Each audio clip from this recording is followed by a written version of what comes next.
Good morning मेरे परिवार वालों और मेरे फ्रेंड्स।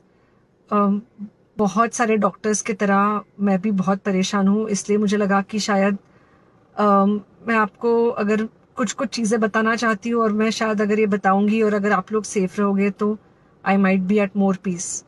जैसे आपको सबको पता है कि बॉम्बे की हालत तो बहुत ख़राब है और धीरे धीरे बहुत सारे शहरों की और बहुत सारे स्टेट्स, इवन टाउन्स की हालत ख़राब होते जा रही है। बॉम्बे की हालत तो इतनी ख़राब है कि हमारे हॉस्पिटल्स में आईसीयू बेड्स वेटिंग पे है, पेशेंट्स के लिए बेड्स नहीं है। It's a very very helpless, यानी मुझे इतना हेल्पलेस और लाचार कभी फील नहीं हुआ है। We have to literally manage patients at home with oxygen, and this is not something we are enjoying. So I really want all of you to follow a few things that I really am requesting you to follow. First, आप लोग please safe रहो। अगर आपको लग रहा है कि आपको एक साल से कोरोना नहीं हुआ है इसलिए आप कोई सुपर हीरो हो या आपकी इम्यूनिटी बहुत अच्छी है और आपको ऐसे कुछ नहीं होगा, तो आप गलत फहमी में हो।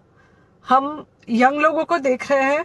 आई mean we have a 35-year-old who's on the ventilator and we are not able to help people now.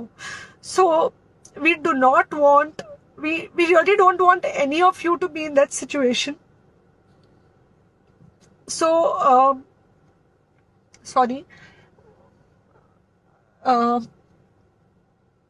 I think ये जो इमोशनल ब्रेकडाउन है हम डॉक्टर्स में अब सबको कोई ना कोई समय हो रहा है, because we not been so helpless. Okay, so most importantly please take care of your self. Right now COVID is everywhere around you. Okay, तो अगर आप घर से बाहर निकलो, may be you're meeting your friends, may be you're meeting your family, it does not matter, you have to be masked.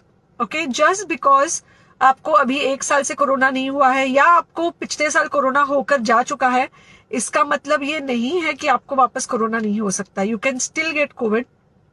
तो please keep yourself very well masked at all times. अगर आप घर से बाहर निकल रहे हो तो घर के बाहर निकलो, मास्क होना चाहिए। मास्क सिर्फ इधर नहीं, मास्क पूरा नाक से पूरा यहां तक होना चाहिए। दूसरी बात, अगर आपको कुछ होता है, अगर आपको बुखार आता है या कुछ होता है, पैनिक मत होइए। Do not get unneeded investigations done. Get in touch with me obviously immediately. And most importantly, आपके जो फ्रेंड्स है या कोई भी है उनको बोलो पैनिक में होकर एडमिट ना हुए हॉस्पिटल में। फिलहाल जो सिचुएशन है वो ऐसी है कि बहुत सारे हॉस्पिटल्स में स्टेबल पेशेंट्स एडमिट हो रहे हैं और बहुत सारे लोग जिनको एक्चुअली ऑक्सीजन की जरूरत है उनके लिए हमारे पास बेड नहीं है। इनफैक्ट हम लोग घर में लोगों को ऑक्सीजन देके मैनेज करने की कोशिश कर रहे हैं, और ये हमने पहले कभी नहीं किया है कि हम इतने सारे लोगों के लिए बेड्स ढूंढ रहे हैं, इतने सारे लोगों को घर में मैनेज करने की कोशिश कर रहे हैं। So please leave beds for people who actually need it, who have pneumonia, who need oxygen, and who will need to be under very close medical care. Third thing, if you have not taken the vaccine, अगर आपने vaccine नहीं ली है किसी भी कारण से, हो सकता है आप ट्रैवल कर रहे हो सकता है आपको वैक्सीन की हिचक हो सकता है आपने कुछ व्हाट्सएप पे फॉरवर्ड पढ़ा हो कि वैक्सीन की वजह से कुछ साइड इफेक्ट्स हो रहे हैं या कुछ हो रहा है। It's untrue. Please take your vaccine.